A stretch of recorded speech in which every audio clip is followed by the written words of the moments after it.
buenas tardes. Vamos a abrir el libro de Apocalipsis en la Escritura y vamos a hacerlo en el capítulo 11. Apocalipsis, capítulo 11, versículo del 15 al 19, y el título de hoy del mensaje es La séptima trompeta. Apocalipsis 11, versículo del 15 al 19. La palabra del Señor dice de la siguiente forma: el séptimo ángel tocó la trompeta y hubo grandes voces en el cielo que decían: los reinos del mundo han venido a ser de nuestro Señor y de su Cristo, y Él reinará por los siglos de los siglos. Y los 24 ancianos que estaban sentados delante de Dios en sus tronos se postraron sobre sus rostros y adoraron a Dios diciendo: te damos gracias, Señor Dios Todopoderoso, el que eres y que eras y que has de venir, porque has tomado tu gran poder y has reinado. Y se airaron las naciones, y tu ira ha venido, y el tiempo de juzgar a los muertos y de dar el galardón a tus siervos los profetas, a los santos y a los que temen tu nombre, y a los pequeños y a los grandes, y de destruir a los que destruyen la tierra. Y el templo de Dios fue abierto en el cielo, y el arca de su pacto se veía en el templo, y hubo relámpagos, voces, truenos, un terremoto y grande granizo. Señor, te damos gracias por tu palabra. Te pedimos que la bendigas a nuestra vida, que tu Espíritu Santo siempre nos hable, Señor, a través de ella, y nos bendiga en cada momento. Amén. Bueno, estamos en la séptima trompeta, y hasta aquí hemos visto, ¿verdad? Ya vimos la apertura de los sellos, y ahora entonces continuamos con la apertura con el toque de las trompetas, y después en el capítulo 14 se va a continuar con el derramamiento de las copas. Todos estos eventos son semejantes, ¿verdad?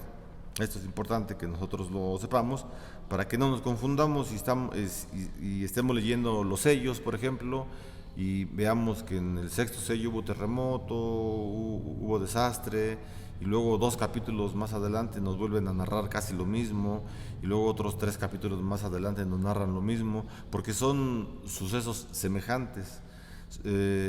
Apocalipsis no está escrito de una forma cronológica, no, sino está escrito, en el caso de las trompetas, de las copas y de los sellos, de una forma secuencial, no cronológica, sino en secuencias. Es decir, en una parte en los sellos Juan describe una catástrofe, y en las trompetas vuelve a repetir esa catástrofe, pero en aumento, y en la siguiente, en las copas, la vuelve a repetir, pero con más, son los mismos sucesos, pero en secuencias diferentes, para que no nos confundamos, ¿verdad? Esto es muy necesario que lo entendamos. Así que hay semejanzas, ¿verdad? Ya lo comentamos, entre la séptima trompeta, que es lo que ya leímos ahorita, en el sexto sello y la séptima copa. Bueno, ya leímos esta parte. Vamos, por favor, a leer para que lo que ahorita acabo de decir lo confirmemos con la Escritura. Ya leímos, ¿verdad?, el texto que nos corresponde, que es acerca de la séptima trompeta. Estamos hablando de las semejanzas entre las trompetas y el sexto sello. Vamos ahí a ver qué dice el sexto sello, considerando lo que ya leímos. El sexto sello lo encontramos en el capítulo 6. Vamos hasta el capítulo 6, versículo número 12. Dice capítulo 6, versículo 12: miré cuando abrió el sexto sello, y he aquí hubo un gran terremoto, y el sol se puso negro como tela de silicio, y la luna se volvió toda sangre, y las estrellas del cielo, todo lo que dice. Pero, específicamente quise leer el versículo número 12, porque ese es el que se contrasta con lo que ya leímos ahorita acerca de la séptima trompeta. Y bueno, vamos a adelantarnos hasta la séptima copa. La encontramos en el capítulo 16. Vamos al capítulo 16. Estamos viendo las semejanzas entre la trompeta, sellos y copa. Capítulo 16, versículo 17 y 18. Dice: el séptimo ángel derramó su copa por el aire, y salió una gran voz del templo del cielo, del trono, diciendo: he hecho está. Entonces hubo relámpagos y voces y truenos y un gran temblor de tierra y un terremoto tan grande cual no lo hubo jamás desde que los hombres han estado sobre la tierra. Y continúa diciendo, ¿verdad? Entonces ya leímos estos textos todos de Apocalipsis, capítulo 6, versículo 12, que nos habla acerca del sexto sello. Después la séptima trompeta, que la encontramos en el capítulo 11, versículos del 15 al 19, y la séptima copa, que la encontramos en el capítulo 17, capítulo 16, versículos 17 y 18. Entonces, las tres escenas tienen como escenario el cielo y simbolizan el juicio en la tierra. Eso es lo que simbolizan esas el último sello, la última trompeta y la última copa, que simbolizan el juicio en la tierra. ¿Cuál es su escenario? El cielo. Bueno, entonces, ya conociendo esto, refiriendo los capítulos que hablan de cada uno de los temas y viendo que son semejantes, vamos a ver algo de la trompeta, ¿verdad? Porque estamos hablando de la séptima trompeta. Bueno, y la trompeta para el lenguaje judío, para los judíos, era un símbolo de alerta. A través o con el sonar de la trompeta se convocaba a la asamblea de los príncipes. También cuando se hacían sonar las trompetas era porque se iba a dar a conocer una proclamación de leyes o instrucciones al pueblo de Dios, o era también un motivo de alarma para la batalla. Se tocaban las trompetas de acuerdo al contexto. Si había guerra, si había batalla, era para poner en alarma, ¿verdad?, al pueblo, sobre todo, bueno, a todos, ¿verdad?, pero sobre todo a los soldados, para que ellos estuvieran alertas ante la batalla. También era el aviso para levantar el campamento. En el libro de los Números encontramos, ¿verdad?, cómo es que el tabernáculo se movía, y cada vez que se iba a mover se iniciaba con el sonido de la trompeta, y empezaban a avanzar las tribus, encabezando la Judá, etcétera, y caminaban. Bueno, igual también encontramos el sonido de la trompeta en la carta a los tesalonicenses. En la primera carta, en el capítulo 4, el apóstol Pablo nos dice, ¿verdad?, que cuando el Señor venga lo hará con voz de mando, con trompeta de Dios, con un gran anuncio hacia toda la humanidad.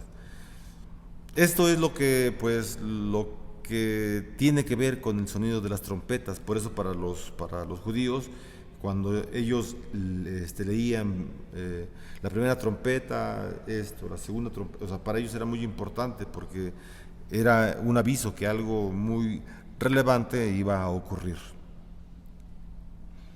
Bueno, entonces ya vimos acerca de los sellos, ya hablamos acerca de las trompetas, ya hablamos acerca del ángel y los dos testigos, que fue lo que vimos hace 8 días, y hoy estamos viendo la última de la trompeta, para pasar a otro tema en el capítulo 12, que es la mujer y el dragón. Así que, en síntesis, ¿verdad?, en el síntesis de la séptima trompeta, se puede decir que es una visión celestial en la que Cristo triunfa sobre sus enemigos. Ese es el significado de la séptima trompeta. Es una visión celestial, ya lo habíamos dicho, que es el escenario en el cielo, y esta visión es una visión que tiene Juan, en donde observa que Cristo triunfa sobre todos sus enemigos. Y esto es muy relevante, importante para la iglesia, ¿verdad?, porque esto nos da mucha seguridad.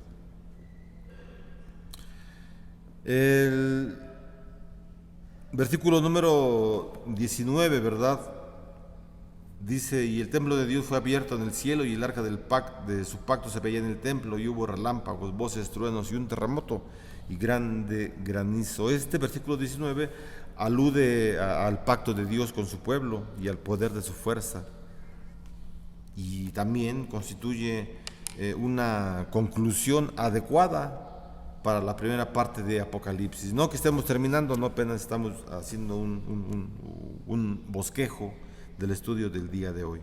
Bueno, en los versículos que ya leímos del 15 al 18, sin contar el 19, encontramos dos himnos en el cielo junto al trono.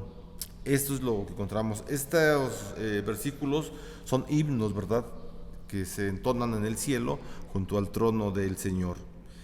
Dice el versículo número 15: el séptimo ángel tocó la trompeta y hubo grandes voces en el cielo que decían: los reinos del mundo han venido a ser de nuestro Señor y de su Cristo, y Él reinará por los siglos de los siglos.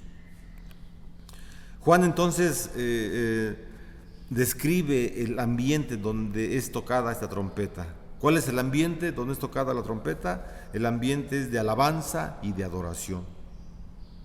Entonces son himnos los que estamos leyendo. Entonces ese es el ambiente.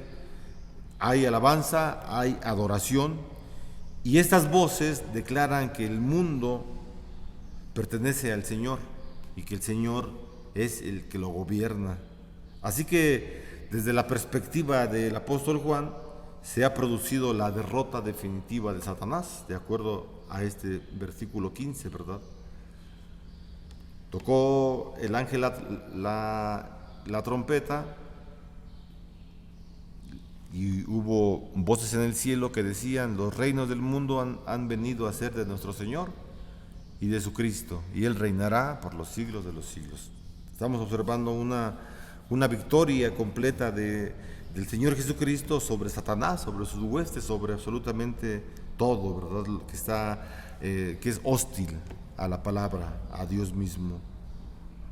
Versículo 16 dice: y los 24 ancianos que estaban sentados delante de Dios en sus tronos se postraron sobre sus rostros y adoraron a Dios. Ya lo hemos comentado muchas veces que los 24 ancianos representan a los santos en el cielo, ¿verdad? Eso lo encontramos en el capítulo 4, versículo 4, también versículo 10 del mismo capítulo 4, capítulo 5, versículo 8, capítulo 11, versículo 16, capítulo 19, versículo 4, capítulo 3, versículo 21. Es decir, este es el sustento, ¿verdad?, bíblico para interpretar quiénes son los 24 ancianos. ¿Por qué decimos eso? No porque yo lo estoy inventando, porque me lo dijo mi maestro en el seminario. No. Todos los maestros en el seminario y todos los maestros, todos los grandes teólogos, ¿de dónde han obtenido el conocimiento? Pues de la Escritura, de la Biblia, de lo que ya está plasmado. No, sí han habido teólogos que hacen teología, etcétera, pero de esos hay muy pocos. No todos los que van al seminario hacen teología, ¿no? Muchos nada más aprenden de memoria los libros y punto, y los repiten y ya. Y dicen ser teólogos, no son teólogos. Un teólogo es el que se sienta y se dedica solamente a pensar, a orar, a estudiar, a transcribir, a redactar, etcétera, que es ágil en la mente. Pero uno que nada más lee y repite, ese no es teólogo.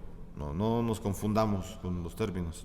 Bueno, estamos viendo, ¿verdad?, que cómo es que el Señor está permitiendo esta visión a Juan. Y bueno, estábamos con el comentario acerca de los 24 ancianos. Ya dimos todos los textos que nos refieren a que los 24 ancianos representan a la iglesia que ya está en la presencia del Señor.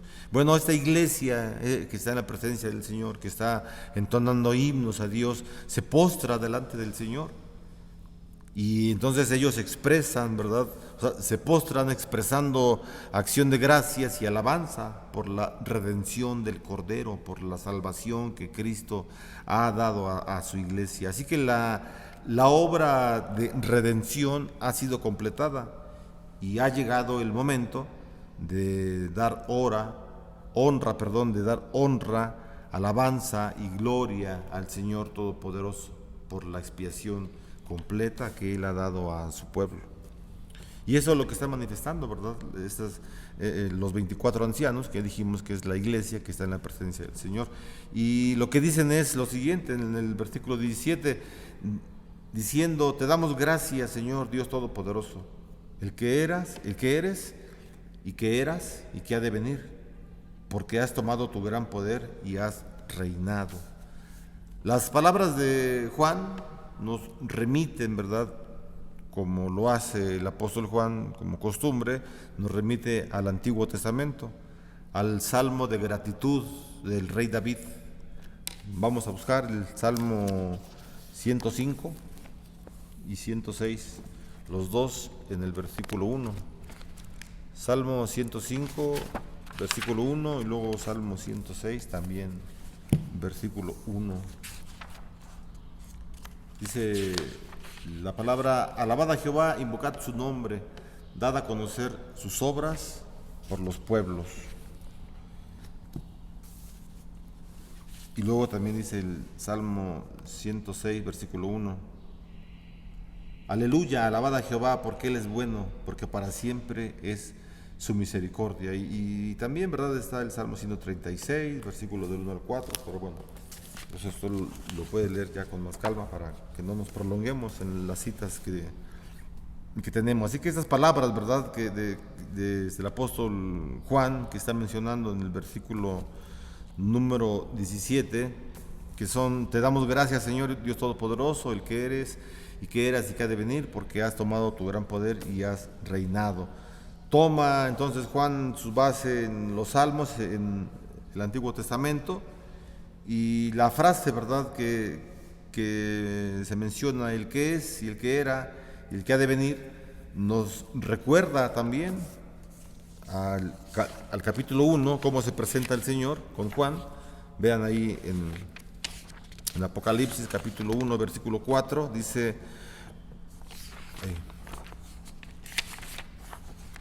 1:4: Juan, a las 7 iglesias que están en Asia, gracia y paz a vosotros, del que es y que era y que ha de venir, y de los 7 espíritus que están delante de su trono. También el versículo 8 del capítulo 1 dice: yo soy el alfa y la omega, principio y fin, dice el Señor, el que es y que era y que ha de venir, el Todopoderoso. También asimismo lo encontramos en el capítulo 4, versículo 8, dice exactamente lo mismo. Dice: y los 4 seres vivientes tenían cada uno 6 alas, y alrededor y por dentro estaban llenos de ojos, y no cesaban día y noche de decir: santo, santo, santo es el Señor Dios Todopoderoso, el que era, el que es y el que ha de venir. Es decir, toda la creación, ya que vimos en el último texto que leímos, que los 4 seres vivientes que representan a todo el ejército celestial que Dios ha hecho, que Dios ha creado, tanto los ángeles, los querubines, los serafines, la iglesia que está en la presencia del Señor, lo alaban, lo adoran, toda la creación adora al Señor. Entonces lo que estamos leyendo son himnos, ¿verdad?, de alabanza al Señor. ¿Por qué está la alabanza? ¿Por qué está contenta la iglesia? ¿Por qué está contenta la iglesia? ¿Por qué están alegres los ángeles? ¿Por qué? Porque Cristo ha triunfado sobre Satanás. Ese es el contexto, ¿verdad? Esa es la séptima trompeta. Se entona la séptima trompeta y entonces hay fiesta en el cielo, en otras palabras. Hay fiesta en el cielo. ¿Y por qué? Porque el Cordero ha vencido finalmente a Satanás. Y entonces este es el tiempo final donde Cristo, entonces Él emite su juicio final a todos aquellos creyentes, a todos los que adoraron al Cordero, vendrán a la vida eterna, ¿verdad?, a un goce eterno. A todos aquellos que no, pues todo lo contrario. Eso es lo que la palabra nos dice en la séptima trompeta, es lo que estamos viendo. Y bueno, aquí en estas vamos a leer, un salmo, el Salmo 96, que tiene que ver con lo que estamos mencionando. Salmo número 96, versículo 13. Salmo 96, versículo 13 dice: delante de Jehová que vino, porque vino a juzgar la tierra, juzgará al mundo con justicia y a los pueblos con su verdad. Es decir, Dios viene para salvar y viene para juzgar. Salmo 98:9 también vamos a leerlo. Salmo 98:9: delante de Jehová, porque vino a juzgar la tierra, juzgará al mundo con justicia y a los pueblos con rectitud. Se repite la idea, ¿verdad? Entonces aquí en el versículo 17 del capítulo 11 de Apocalipsis que estamos viendo, lo que decían los 24 ancianos a la iglesia: te damos gracias, Señor, el que es, el que eres, el que eras y que ha de venir, porque has tomado tu gran poder y has reinado. Entonces encontramos tanto en los Salmos, tanto en Juan, en Apocalipsis, encontramos que Dios viene, ¿verdad?, para salvar y también viene para juzgar. Viene en esas dos vertientes. Eso es lo que produce el Evangelio: o salvación o condenación, no produce otra cosa. O sea, no hay alguien que diga, bueno, medio sí creo, medio no, ahorita sí creo, pero ahorita blasfemo el nombre de Dios hasta el más no poder y después me arrepiento. No, no, no, así no es. O sea, así no es. No, o sea, el Evangelio, o odias a Dios cuando oyes la palabra, porque lo terminas odiando, porque lo aborreces, porque te desesperas, ¿verdad?, que no lo puedes encontrar. Pues Dios, ¿qué culpa tiene? Mucha gente por eso se vuelve atea. Mucha gente por eso reniega de Dios, porque no lo puede encontrar.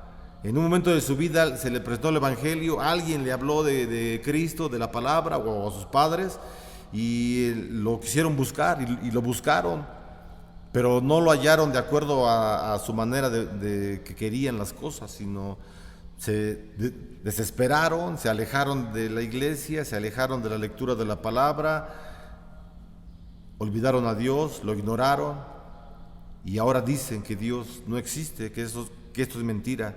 O sea, dices que Dios no existe porque no lo encontraste. Qué torpeza, ¿no? Bueno, entonces lo que encontramos aquí nosotros, hermanos, es que la frase, ¿verdad?, que está hablando Juan y que dice el que era, el que es y el que era, nos está recordando la forma en cómo el Señor viene. ¿Cómo fue el Señor? Dios fue amor, pero también fue juicio. ¿Cómo es el Señor hoy? Es amor y también juicio. ¿Cómo será el Señor? Amor y también será juicio. Estamos en lo mismo, estamos haciendo lo mismo. El Evangelio o trae condenación o trae salvación, eso es lo que trae, no trae otra cosa. No hay términos medios, eso es lo que trae el Evangelio. Y entonces es importante que la iglesia esté siempre considerando esas verdades. Así que los ancianos, ¿verdad?, emiten las palabras el que ha de venir, como si él ya hubiera llegado. O sea, están diciendo eso, el que ha de venir, como si él ya hubiera llegado. Y es que lo que estamos viendo es una alabanza, es una adoración al Cordero en el cielo, porque el Señor ya vino y el Señor emite su juicio, ¿verdad? Juan entonces está subrayando el adjetivo grande al describir su gran poder. Estamos en el versículo 17. Porque has tomado tu gran poder y has reinado. Así que Juan dice, ¿verdad?, o toma esta palabra, está subrayando el adjetivo grande al describir su gran poder, el gran poder que tiene el Señor. Así que el poder de Dios dirigido contra sus enemigos, contra sus oponentes, ese poder es sumamente asombroso. Dice Hebreos capítulo 10, versículo 31, porque terrible cosa es caer en manos de un Dios vivo. Así que esta ira del Señor está en contra de aquellos que le aborrecen, ¿verdad? Y por mucho tiempo, ¿verdad? Por mucho tiempo el Señor ha permitido, y el Señor sigue permitiendo, y pienso que seguirá permitiendo que haya blasfemos en su contra, que haya hombres que sigan blasfemando su nombre, que lo sigan odiando. Pero va a llegar un momento en donde eso termine, de acuerdo a la Escritura. Nosotros somos cristianos, nosotros no creemos en Darwin, no creemos en esas cosas, ¿verdad? No creemos en Carlos Marx, que dice que si se muere la materia, si se muere el cuerpo, se muere también el espíritu. Eso dice Carlos Marx, no sé de dónde lo sacó, pero eso dice. Nosotros somos cristianos, nosotros creemos que el alma no muere, sino el alma irá con el Señor, y que vendrá el Señor para un juicio final. Entonces eso es muy importante para la iglesia. Terrible cosa es caer en las manos de un Dios vivo. No es sin fundar miedo, no. O sea, no hay miedo, sino es reverencia al Señor. Cuando tenemos reverencia al Señor, no podemos pensar tener miedo al Señor. Un cristiano no debe tener miedo al Señor, no debe tener temor al Señor.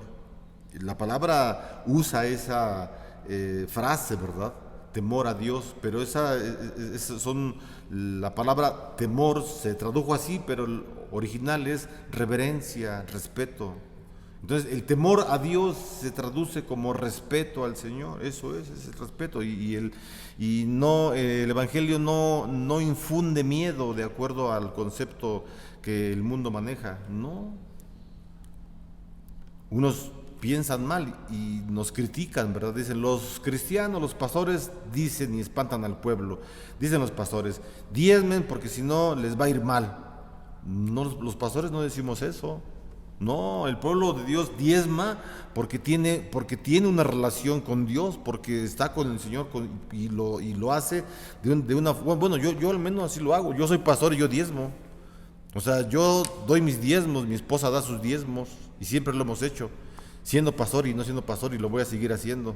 Entonces no confundamos, la gente o sea, yo comento esto porque hay mucha crítica, siempre lo ha habido y la habrá y la seguirá habiendo en contra de los pastores, en contra de la iglesia misma, que dicen es que los pastores espantan a la iglesia y pobre gente, apenas si gana menos del mínimo y ahí va con su dinerito a dar para que el pastor viva lujosamente. No es cierto, no, o sea, bueno, yo al menos tengo otras entradas, lo que me pagan en la iglesia no es lo único. Y así he vivido por muchos años. Mi casa la he construido con mi esfuerzo y con el de mi esposa, no con los diezmos de la iglesia. ¿Qué pasó? Y sí, o sea, yo lo digo esto porque me da mucho coraje, ¿no? Que la gente piense así, que diga estas cosas cuando no es así. O sea, el Evangelio no es para infundar miedo a nadie, ¿no? O sea, debemos leer la Biblia conscientemente, tranquilamente. Es un libro muy grueso, no creo que seas, o debe ser un pozo de sabiduría para que la comprendas en un mes toda la Biblia. ¿Cómo crees? Pero bueno, pues ojalá lo menciono, lo quiero decir.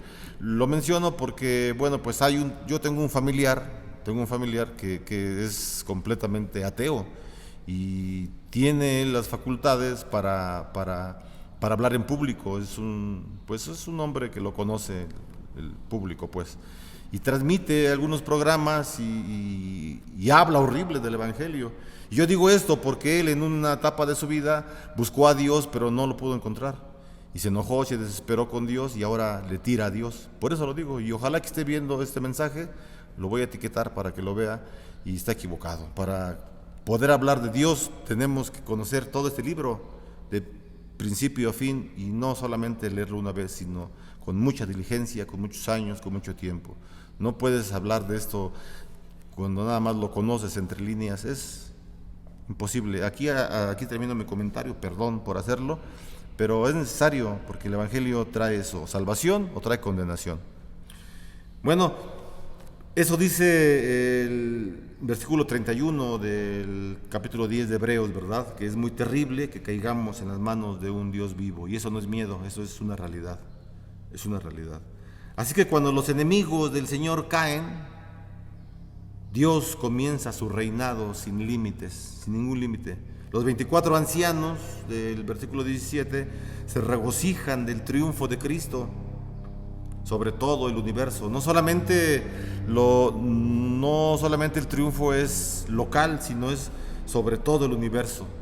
Colosenses capítulo 1, versículos 18 y 19 nos menciona esto, ¿verdad? Que a través del sacrificio de Cristo o el sacrificio de Jesús trae una reconciliación, no solo para la iglesia, sino para todo el universo.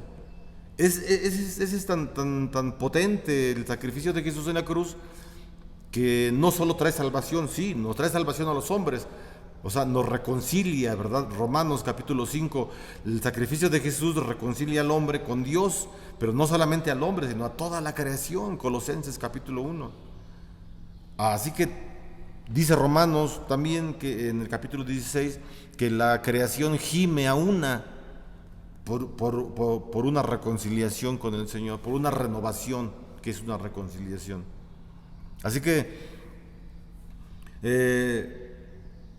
los 24 ancianos que se encuentran en la presencia del Señor se están regocijando, ¿verdad?, del triunfo de Cristo sobre todo el universo.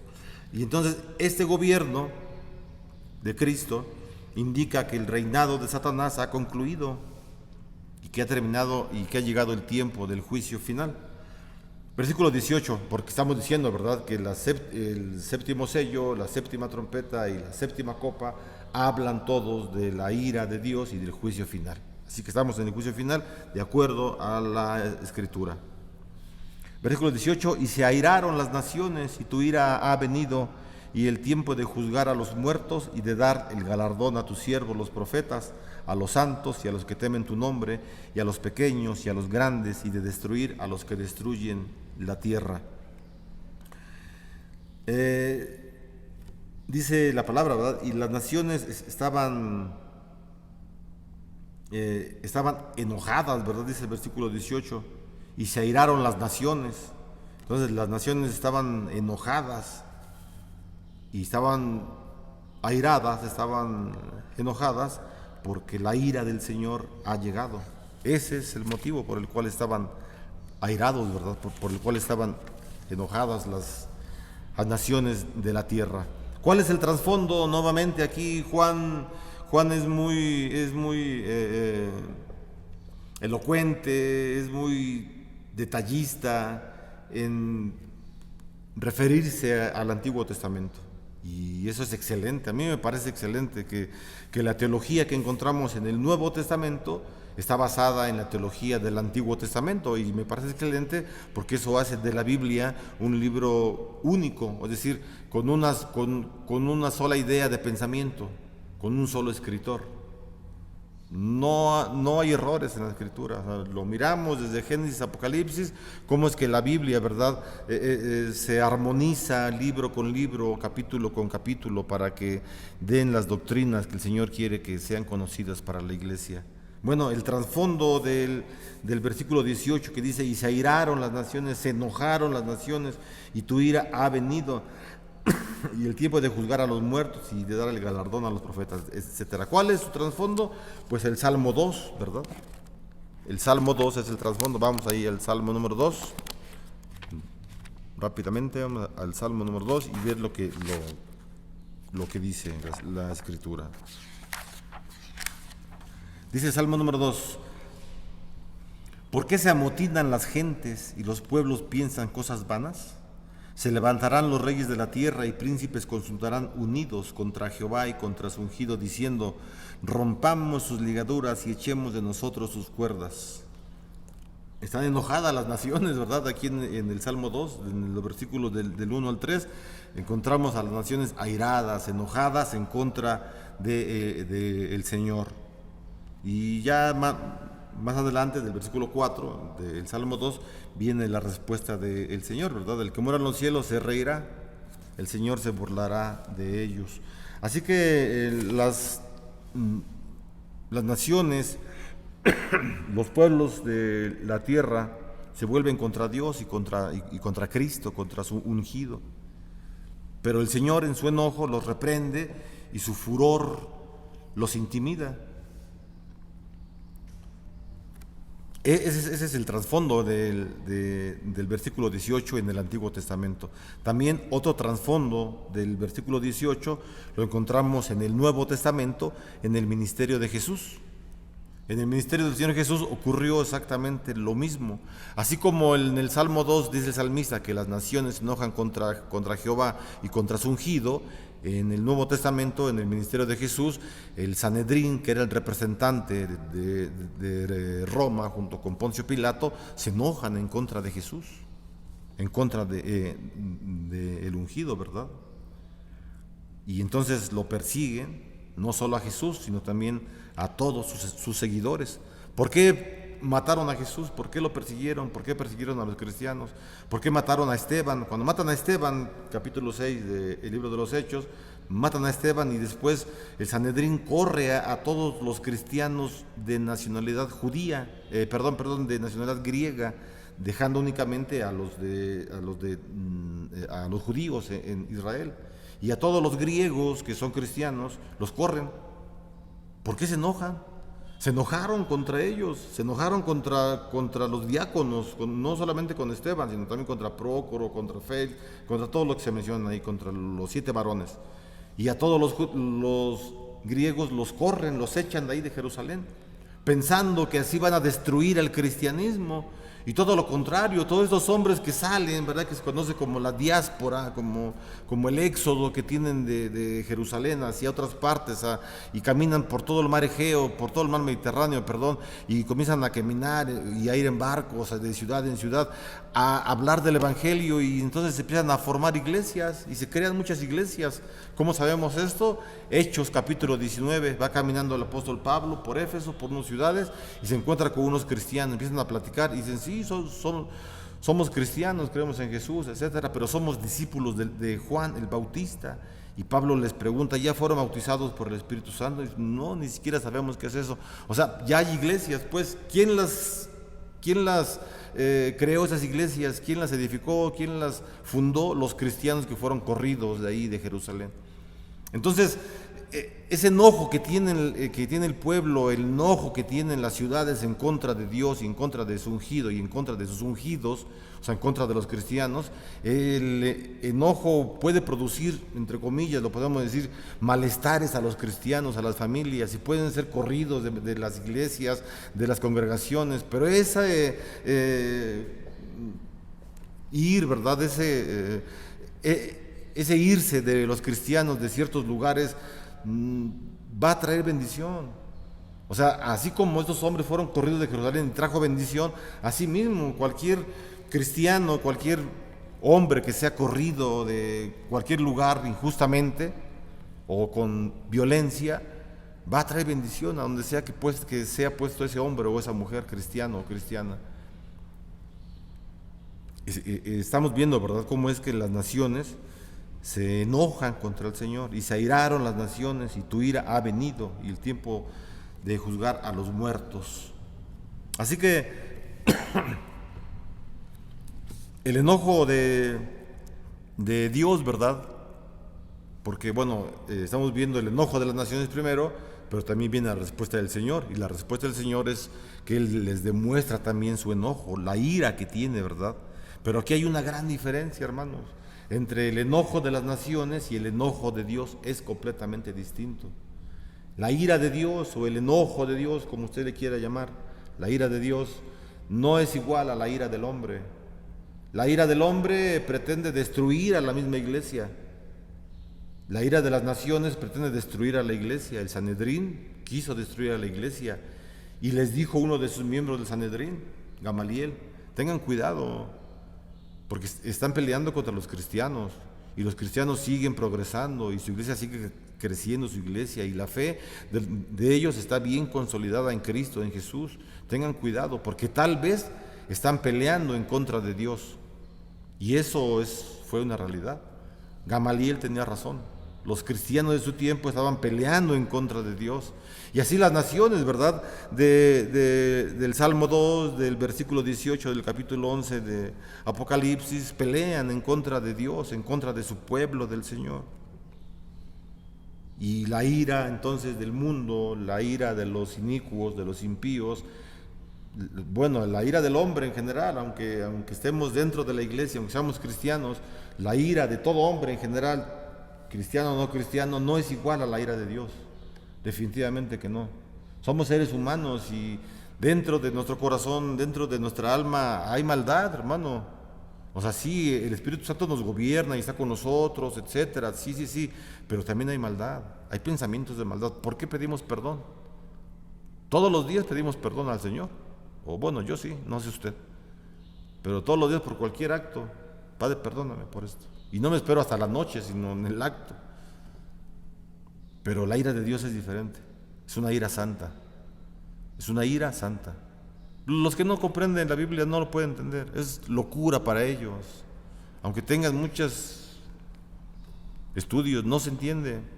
La ira santa de Dios es muy diferente. La ira santa de Dios puede ser que nosotros nos sintamos afectados, pero por el contrario. Entonces, hermano, el enojo de Dios difiere del enojo humano. El enojo humano va dirigido a destruir su reino y destruir todo lo que sea santo, todo lo que sea apartado para el Señor. Y si no, obsérvelo usted. El mundo quiere destruir a los santos, y santos en el sentido que se entienda, entendamos los términos. Santo, ¿verdad? En el original que fue escrito este libro, lo que significa es apartado para un servicio especial. Apartado. No santo que no cometas un solo pecado. No hay nadie que no cometa un solo pecado. Todos cometemos pecados. Y no lo digo a la ligera, no. Lo digo porque es una verdad. Entonces, el mundo anhela destruir a lo apartado para el servicio especial a Dios. El mundo desea destruir al cristiano. Lo desea destruir, y véalo usted, hermano. Véalo usted. Usted esté en una reunión, en una reunión familiar, en donde no todos sean cristianos, una reunión de la escuela, de trabajo, de amigos, etcétera, donde haya gente que no sea cristiana, y toque el punto de Cristo, hable de Cristo, y verá cómo va a ser criticado inmediatamente, y va a ser objeto de burla y de muchas cosas. El mundo odia a Cristo, el mundo odia a la iglesia, el mundo, si usted es cristiano y si usted proclama la palabra, y si usted habla del evangelio, y si usted habla del arrepentimiento y del pecado, el mundo lo va a odiar. El mundo lo va a odiar. Si usted habla de la Biblia y hace reír a la gente y le cuenta chistes y toda esa cosa, el mundo lo va a amar, porque no es para contar chistes ni hacer bromas acerca de Dios. Eso es blasfemia, y un cristiano no emite blasfemia en contra de Dios. El mundo quiere terminar con la iglesia. El mundo odia, detesta al cristiano. Un pastor norteamericano, lo vi en los videos, ¿verdad?, de YouTube. Bueno, no vi el video, pero su título le menciona su sermón. Así, con una sola palabra, se llama sufrirás. Eso es todo ese es el título del mensaje, sufrirás. Y empieza a hablar el pastor, digo, no lo vi todo, pero vi un poco, ¿verdad? Vi un resumen. Y lo que habla el pastor es precisamente eso, que cuando empiezas a hablar del evangelio, cuando empiezas a presentar a Cristo a tus amigos en la escuela, en la universidad, en el trabajo, en el vecindario, cuando hablas de Cristo, vas a sufrir. Y por eso se llama así el sermón, sufrirás por el amor de Cristo. Y entonces alguien del mundo va a decir, pues los cristianos están locos, quieren sufrir por hablar de un judío que murió hace 2000 años. Pues sí, estamos locos. Y esto hace la diferencia, ¿verdad?, entre el mundo y entre el cristiano. Aquel que habla de aquel personaje que es Cristo, que nos sacó de las tinieblas, y ahora estamos viviendo en una forma distinta, ¿verdad?, para proclamar ese poder que tiene Cristo. Bueno, entonces Dios dirige su venganza, ¿verdad?, o su enojo contra las naciones para someterlas a la justicia, y al final al que ellos están destinados, y eso nos habla de la soberanía de Dios. O sea, Dios es un Dios soberano. Entonces, encontramos, ¿verdad?, que en estos pasajes, en estos versículos, pues miramos cómo es que ha llegado el tiempo de juzgar a los muertos, el tiempo final. Y Juan entonces alude al día exacto del juicio final. Ya lo dijimos, estamos en la séptima trompeta, y la séptima trompeta es lo que habla el juicio final. Hermano, ¿cuánto tiempo vamos? Perdóname. 4. Vamos a pararle ahí, ¿no? Por favor. Vamos a parar porque para que no nos alarguemos. Bueno, vamos aquí a detenernos, hermanos, y continuamos dentro de 8 días. Nos quedamos en el versículo número 17. ¿Sí, verdad, hermano? 17. Ahí, para continuar, en el 18, perdón. Ahí, leímos el 18, ahí nos quedamos. Vamos a hacer una oración para terminar. Señor, te damos gracias. Gracias porque nos permites leer tu palabra, Señor. Gracias porque permites en nosotros que nuestra fe sea consolidada, Señor. Cada día que leemos tu palabra, cada día que vamos a ella y tú nos hablas a través de tu Espíritu Santo, nos fortalece la fe que nos has dado, Señor. Padre, gracias porque nos has dado intelecto, porque nos has dado inteligencia para poder discernir lo que estamos estudiando. Gracias, Señor, porque la fe que tenemos no es una fe vana, no es una fe vacía, sino es una fe que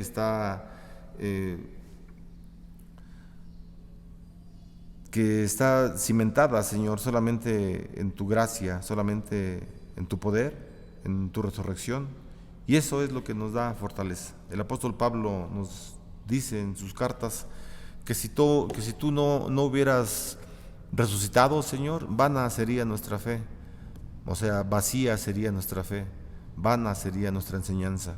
Pero nos enseñas que tú has resucitado. La misma historia universal nos habla que hubo personas que conocieron a un hombre que tuvo estas facultades de poder salir de entre los muertos, Señor. Y creemos en ti, creemos en tu resurrección, creemos en tu segunda venida. Y te pedimos, Señor, por el mundo, te pedimos por aquellas personas, para que tú puedas emitir, Señor, los juicios que tú así designes de acuerdo a tu soberanía divina. Creemos en ti, creemos en tu soberanía, creemos en tu amor, creemos en tu ira y te adoramos, Señor, como un Dios todopoderoso. Hermano, reciba la bendición del Señor, que la gracia del Señor Jesucristo, el amor de Dios y la comunión con su Espíritu Santo, sean hoy y siempre con cada uno de ustedes y sus familias. Amén.